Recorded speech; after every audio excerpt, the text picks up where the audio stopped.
रब इज़्ज़त ने कसम उठाई है महबूब के कदमैन शरीफैन की बरकत से, जो निस्बत मक्का मुकर्रमा की उस ज़मीन को हासिल हुई हजूर की तशरीफ़ आवरी से, जो पहले भी मोहतरम था, पहले भी इंतहाई इज़्ज़त व तकरीम का हामिल था और हुर्मत वाला शहर था, हुर्मत वाली ये ज़मीन थी। लेकिन अल्लाह रब्बुल इज़्ज़त ने कसम उठाई, ला उक़सिमु बिहाज़ल बलद व अंत हिल्लुम बिहाज़ल बलद, महबूब इस शहर की कसम क्यों ना उठाऊं कि हालांकि तुम इस शहर में रहते हो। तो इसकी कसम उठाने के पीछे जो मोहब्बत का तकाज़ा है, अल्लाह रब्बुल इज़्ज़त को जो अपने महबूब से मोहब्बत है और महबूब के उस मस्कन से मोहब्बत है, ये उसकी अक्कासी करता है। यूं भी तो कहा जा सकता था कि इस शहर की कसम क्यों ना उठाऊं, हालांकि ये शहर तकद्दुस और इंतहाई हुर्मत वाला है और अपनी पाकीज़गी के एतबार से, हुर्मत के एतबार से, शान के एतबार से आला वरफ़ा है। माशाअल्लाह। लेकिन ये नहीं फरमाया व अंत हिल्लुम बिहाज़ल बलद, इसलिए कि महबूब आप इस शहर में रहते हैं। तो मालूम हुआ मक्का मुअज़्ज़मा को जो इज़्ज़त हासिल हुई वह हुजूर के कदमैन की बरकत से, इसलिए कसम उठाई। इसी तरह आका करीम अलैहिस्सलाम की जुमला अहादीस से यह साबित होता है, आपने जो दुआ फरमाई कि या अल्लाह इस शहर मक्का को जो इज़्ज़त व तकरीम अता की गई है, जो इसको तक़द्दुस अता फरमाया, जो इसको हुर्मत अता फरमाई, जो इसको इजाबत अता की, कबूलियत का शर्फ दिया है, ये मेरे दादा इब्राहीम अलैहिस्सलाम की दुआ की वजह से है। तो मैं दुआ करता हूँ कि मदीना तैयबा को मेरी वजह से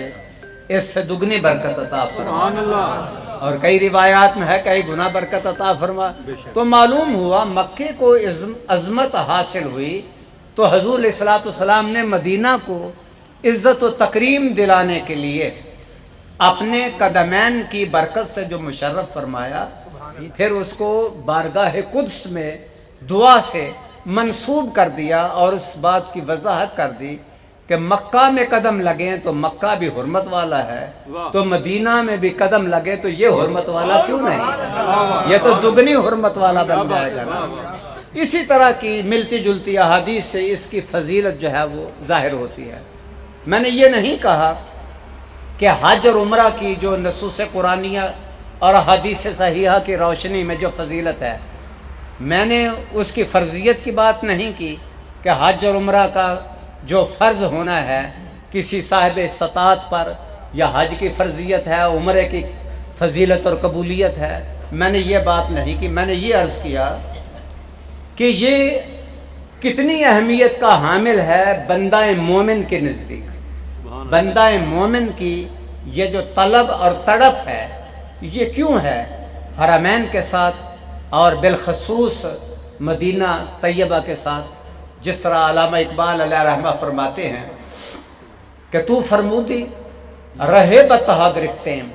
वगरना जुस तुम्हारा मंजिल नेस। आका करीम आपका फरमाना हुआ है तो हम मक्का जा रहे हैं, वगरना हमारी मंजिल तो आपके सिवा और कुछ नहीं है। हमारी तो जिंदगी का हासिल और जिंदगी का किबला और तरजीहात, जिसे हम ट्रेंड और टेंडेंसीज कहते हैं, वो तो आपकी ज़ात है। तो बंदा मोमिन के दिल में जो इसकी कैफियत होती हैं सफ़र की, वो अहाता तहरीर में नहीं हो सकती और किसी कौलो करार के उसको अहाते में हम नहीं ला सकते, किसी लफ्ज़ों में हम इससे मुहीत नहीं कर सकते, ना लफ्ज़ों से इसकी अक्कासी हो सकती है। बस इसकी बात इतनी है कि जितना इंसान के अंदर तड़प और मोहब्बत होती है, जिसके सीने में जितनी मोहब्बत है, इश्क रसूल मोहतरम जिसके सीने में जागुज़ी है, उतनी ही फजीलत उसे इस सफ़र से और उतनी ही लज्जत इस सफ़र से उसे हासिल होती है और उतना ही फैज़ इस सफ़र से उसे हासिल होता है। अगर कोई, जिस तरह हदीस पाक में आता है, सिद्क़ दिल से اگر کوئی حج کرتا ہے تو پچھلے گناہ معاف ہیں جیسے آج اس کی ماں نے اسے جنم دیا. یہ تو حدیث سے ہے نا, اور اس حدیث سے استقبال ہوتا ہے. ہر سال حج پر یہ حدیث ایئرپورٹ کے اندر بھی لکھی ہوتی ہے کہ جو عقیدت و احترام سے اور یقین سے اور تیقن سے بندہ اس سرزمین پر حاضر ہو جائے حج کے لیے, پھر جا بجا فرمایا, پھر جس نے وہ کعبہ معظمہ کے اس فیض سے اپنے آپ کو فیض یاب کیا, پھر منا و عرفات کی اور مزدلفہ کی مقامات مقدسہ کی زیارات کی, پھر اس نے حج یا عمرہ ادا کیا, پھر اس نے صفا یعنی مروہ کی سعی کی, تو جس میں اتنے قبولیت ہے, جا بجا قبولیت ہے کہ کسی نہ کسی جگہ پر انسان مقبول ہو جاتا ہے اور مستجاب ہو جاتا ہے, اور اللہ اس کے گناہ بھی معاف فرما دیتا ہے اور اس کے درجات کو بھی بلند فرما دیتا ہے اور اپنے لطف و کرم کی انتہا فرما دیتا ہے. لیکن یہ سب ایک طرف, پھر آقا کریم علیہ الصلوۃ والسلام نے فرمایا کہ جس نے من زار قبری وجبت لہو شفاعتی, جس نے میری قبر کی زیارت کی اس تیقن اور یقین سے, عقیدت و محبت سے, احترام سے, ادب سے, تو اس پر میری شفاعت واجب ہو گئی. تو جس پر حضور کی شفاعت واجب ہو گئی وہ بالیقین اس کا مسکن, اس کی منزل جنت ہے, اور پھر آقا کریم علیہ الصلوۃ والسلام کی نگاہ لطف کا وہ امیدوار ہو جاتا ہے, اور اس کی جو منزل ہے, جو اس کا مقام ہے, جو اس کے درجات ہیں, وہ آقا کی نگاہ التفات سے کہیں بڑھ جاتے ہیں.